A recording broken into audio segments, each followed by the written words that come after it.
Last time I talked about the movie, The Sword in the Stone, and this time I want to talk about the book. And the book, The Sword in the Stone, is the first part of four books that make up The Once and Future King by T.H. White.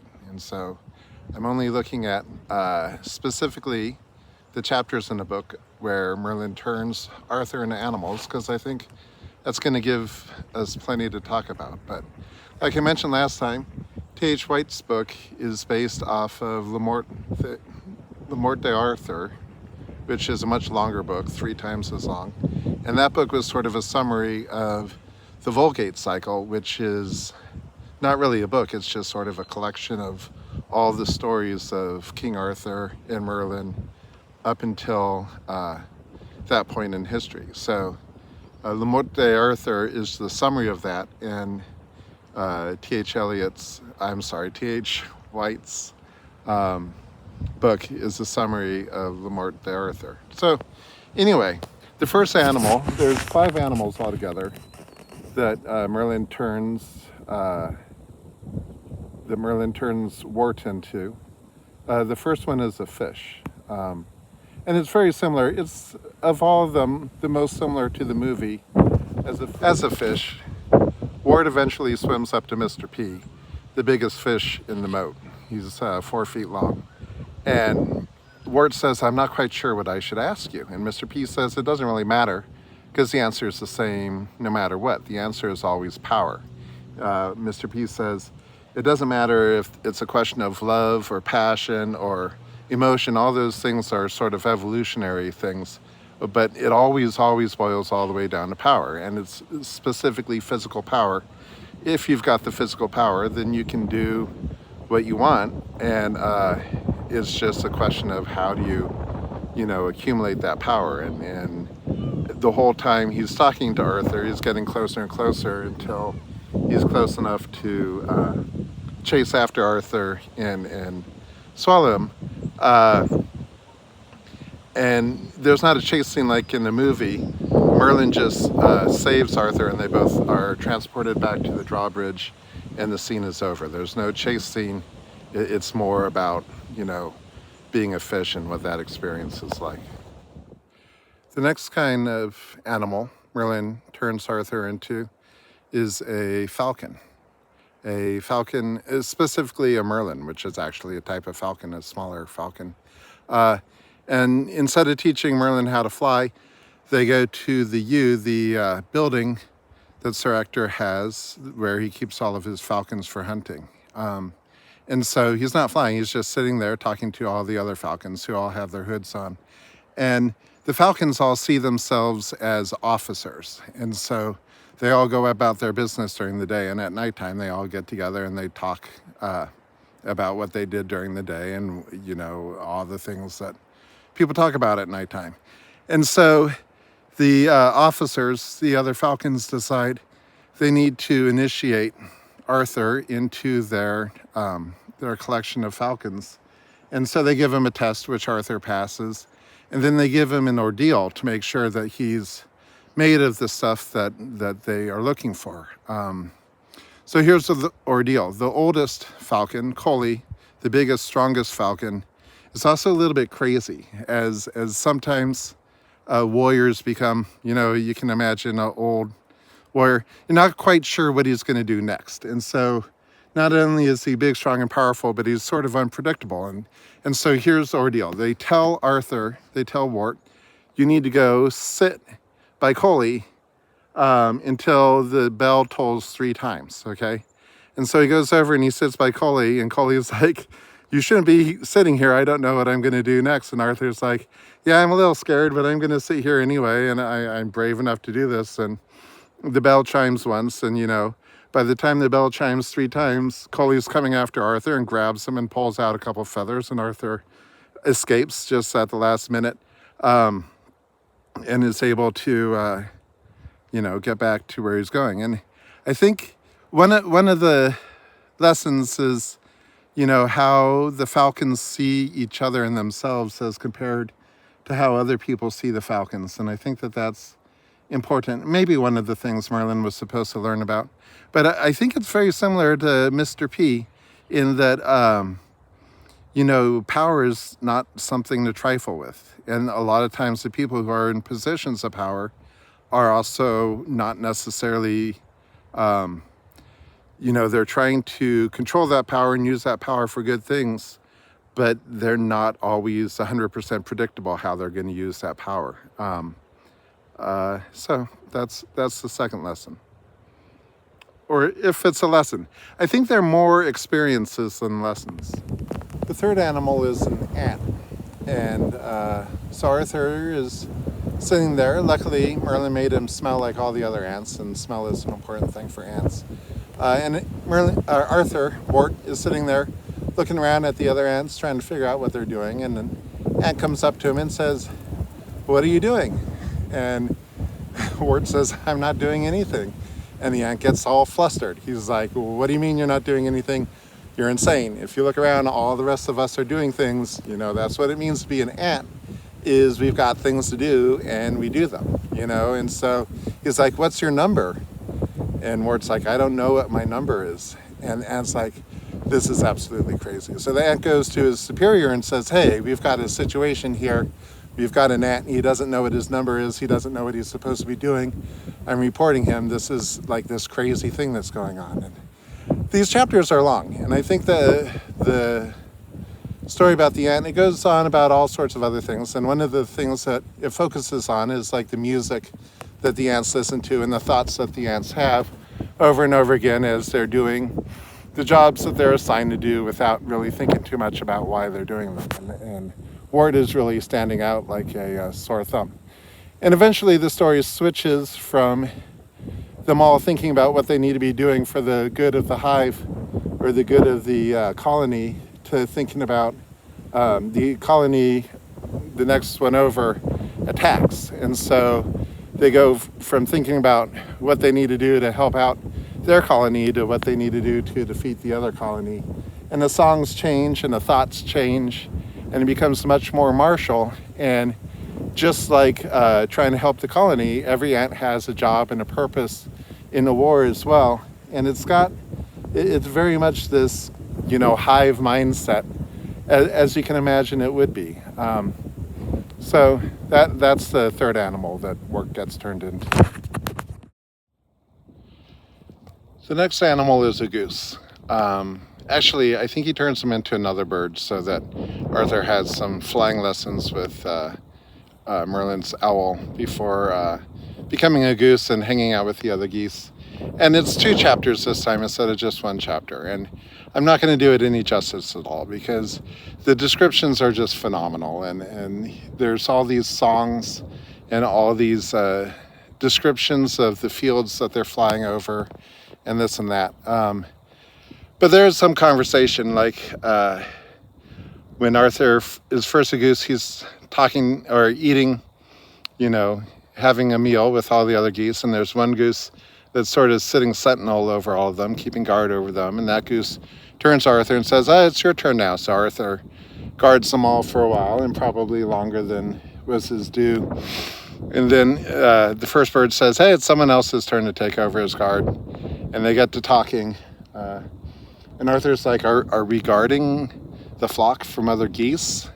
And the first goose is like, "What are you talking about? Other geese aren't a problem. They do their thing and we do our thing, which is mainly to eat and to fly around. We're not worried about why would we possibly fight another flock of geese. I mean, individual geese sometimes fight over love or over food, but like flocks of geese don't fight each other."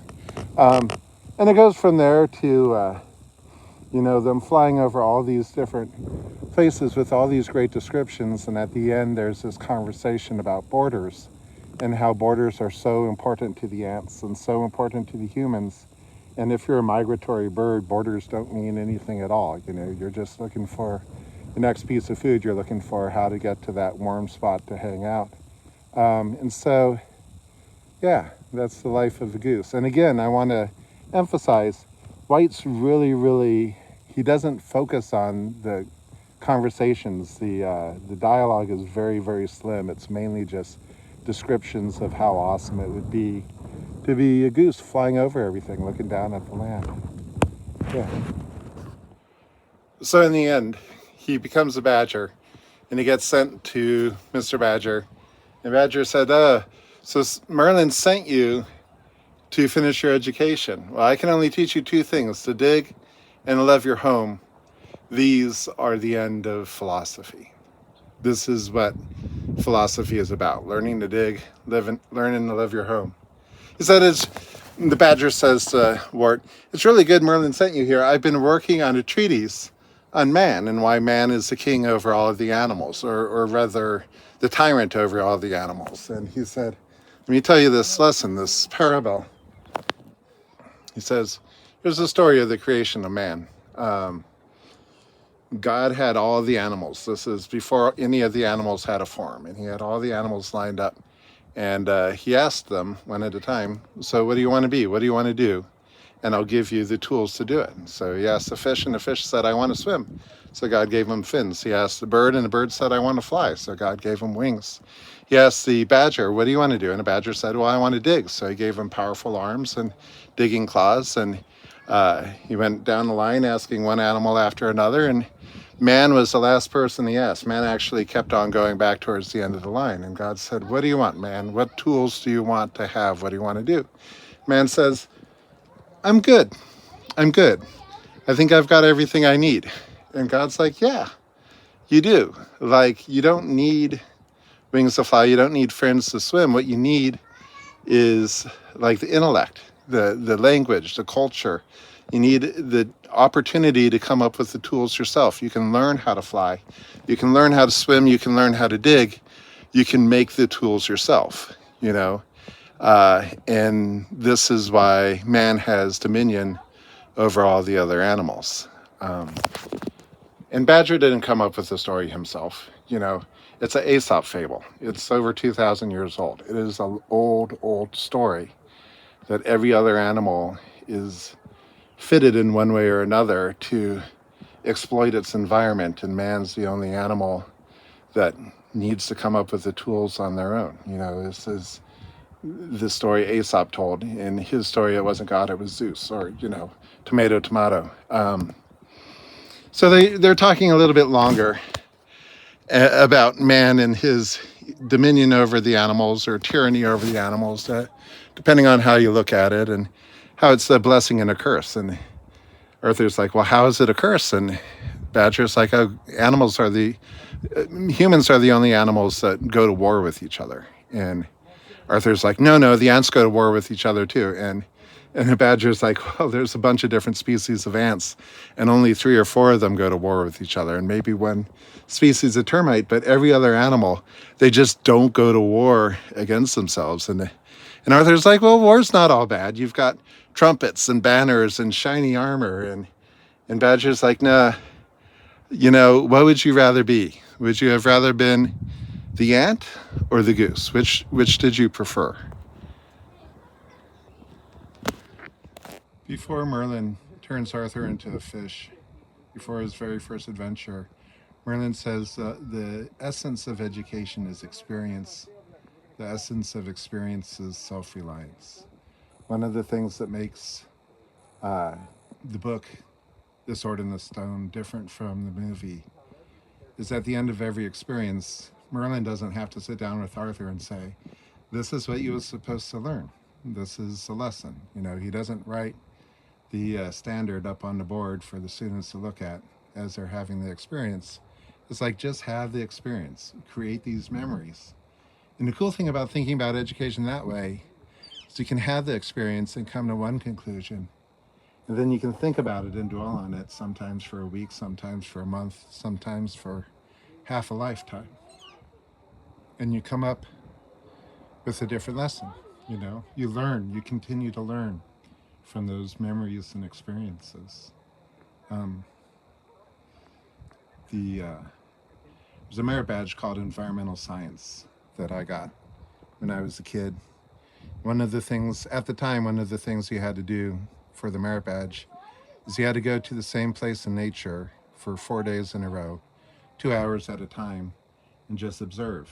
And this is where I did it when I got the badge. I did it at that lake in these hills. It wasn't the only time I spent here. I spent many, many hours of my childhood and teenage years, my formative time here in the park, because it's that experience, you know. I was gonna be in the picture for this last shot here, and I decided that for a lot of reasons, me being in the picture would ruin the picture. So, T.H. White wrote the book twice. He wrote the book once in 1939, and then when he wrote the other three books in The Once and Future King, he put all four together, and he changed The Sword in the Stone a lot before it was published again in 1958. And of course, living in England, although he moved to Ireland very soon afterwards, at this time, in 1939, he was thinking probably a lot about what was going on in Germany. Definitely that, as he was writing the next couple books in The Once and Future King. And a lot of people look at The Sword in the Stone and they say, this is White's opportunity to teach children how to be pacifists. This is what he's going on and on about. The ants are obviously Nazis. They're the bad guys. A lot of the dialogue that I missed out on is like, when is it okay to go to war? Which is a huge question I'll get to later. But I don't think T.H. White wrote the book to change children into pacifists. I think he was calling them to adventure. And the adventure he wanted them to have was this experience, this being out in nature, this wonder for the life that is around us. I think you find that a lot in his writing. When he died and they wrote a eulogy for him, one of the things they talk about is how he was a teacher for 4 years. And then after he was a teacher, they say he went feral. He was a hunter and a fisherman, and he was a falconer for a while, and he was just out in nature, surviving on his own, having all of these wonderful experiences. And I read, again, The Sword in the Stone as an adult, and I'm like, this is right up there with Muir, or with, who's the other guy? Thoreau, These are stories about nature, and the lessons you pull from the stories probably depend on who you are and what you're going through at the moment. But, going out to nature is what it's all about for White, I would argue. It's not about being a pacifist. It's about touching grass.